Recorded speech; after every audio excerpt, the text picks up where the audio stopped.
Okay, now in this video, I'm going to show you how to make a Southern classic comfort food, fried green tomatoes.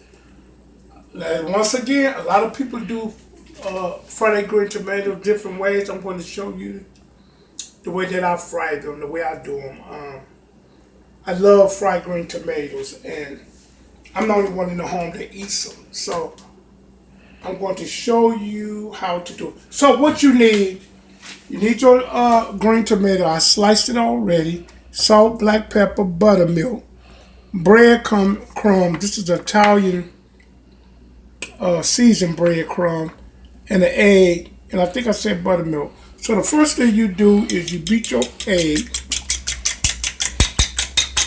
Depends on how much you. And then I'm going to pour a little buttermilk. Making a hot mess now. Set that to the side.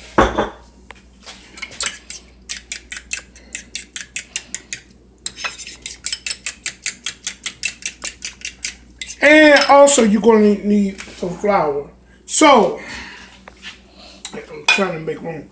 So my flour is seasoned with this the same flour that I just got through frying some pork chops with for dinner. So I'm going to use the same. So now,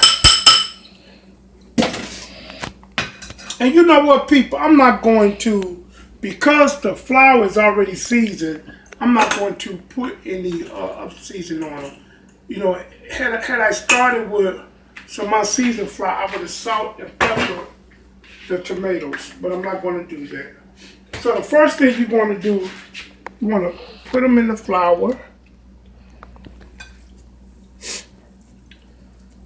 You want to make sure that it's getting real. They get like cause you kind of want them to kind of dry a little out. You want to make sure that that flour is on them real good. I'm going to let that.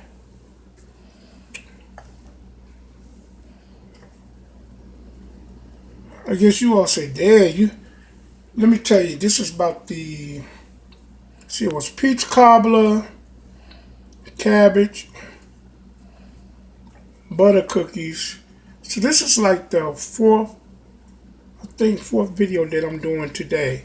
You know what, because I'm trying to get my channel off the ground, and I know you need videos for people to watch and see. So that's what I'm trying to do. So once you dip it and you coat it real good in the flour, then you put it in the egg mixture.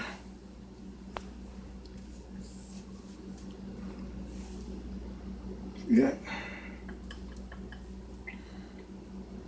And you're supposed to use a wet to dry method, but I didn't even do that. Sorry, folks. Using a wet to dry mixture, but I didn't.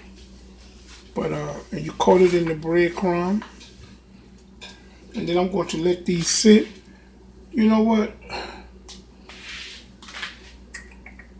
I'm going to let these sit. Hold up, I got something. Hold up 1 minute.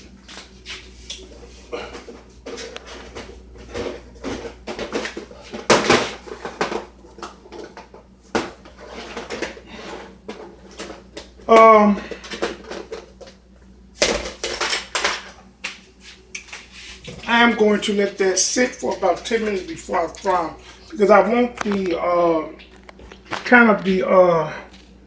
the mixture to stick to the tomatoes. See? You let it cover it with the.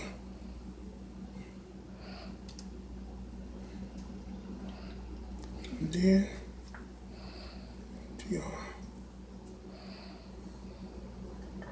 I'm making a hot mess. This pitiful. And then you want the breadcrumbs to cover. You want them to sit, and like I said, you want the breadcrumbs to stay on them a little longer. I can't even use this. I'm so sorry. Bear with me. Don't talk about me. Don't talk about me. I'm at home just trying to get it together.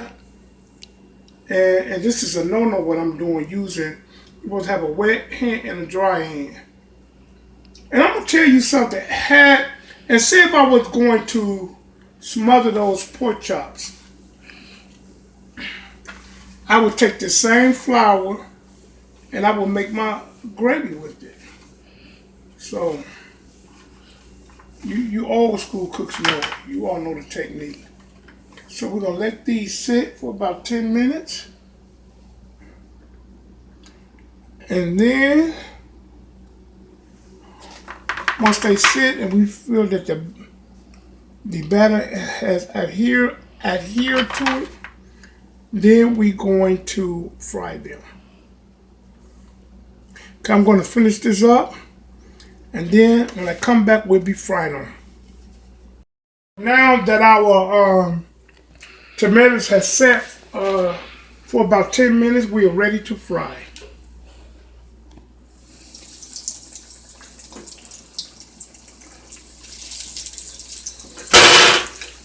And sometimes, sometimes you can fry them in a lot of grease. You know, and all I'm doing it, because sometimes I wouldn't have this much grease.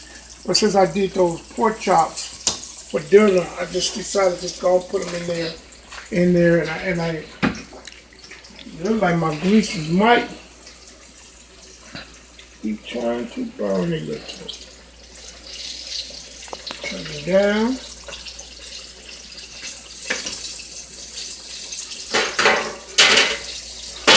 You know, probably if I started out with some nice fresh grease, but you kind of got the hang of them. As you see, they are golden brown, and that's because my grease I've been cooking in this grease all day. Well, not all day. I fried all those pork chops in this grease, but look at them. Don't those look good, people?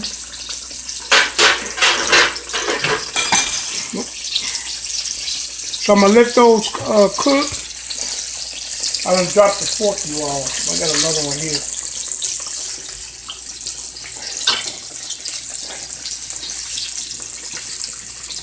I'm telling you, you cannot go wrong with these. I'll flip them again. Look how nice and golden brown they are. And usually I let them cook on one side for maybe 3 minutes and then turn them and then cook them on the other side for 3 minutes. But because my grease was so hot and I did not filter it after cooking all those pork chops with that flour, my grease is kind of like, I don't want to say burnt, but well done. And let me tell you something, and what I'm going to do with this grease, I would strain this grease and I would use it for cornbread and seasoning greens, beans, or whatever. That's what I'm going to use this grease for. I won't fry anything else in it, but I will use it to make cornbread and greens and things. They might be a little bit too brown. Don't get on YouTube and say he can burn up the tomatoes.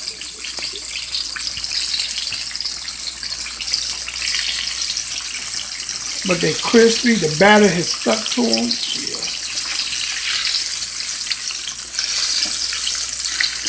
Look at that, people.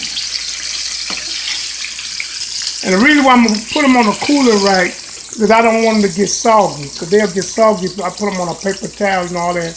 Absorbs all that grease. So I'm just going to put them on a cooler rack.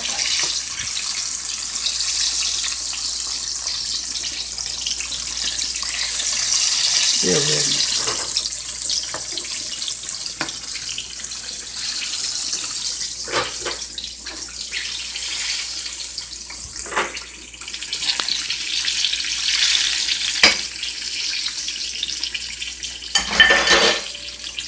I want to turn this grease off.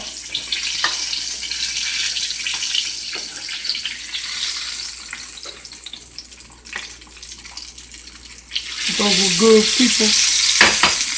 Might be a little dark, but it's alright. So we're going to let those rest for a few minutes and then we will taste them. So as you can see, our tomatoes had settled. I had plated them. Now, time for the taste test. So let's see.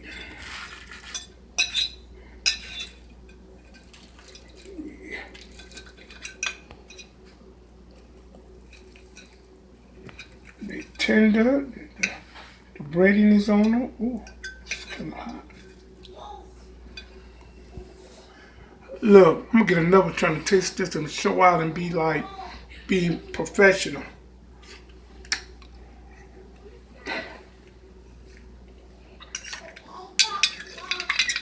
People, they are very, as you can see, they are very good.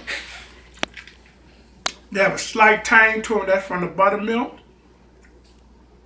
Until then, thank you for watching. Remember to view, share, like, and subscribe. Once again, view, like, share, and subscribe. Told you I'm a little tongue twister, but I thank you all. And until then, be blessed. Peace out.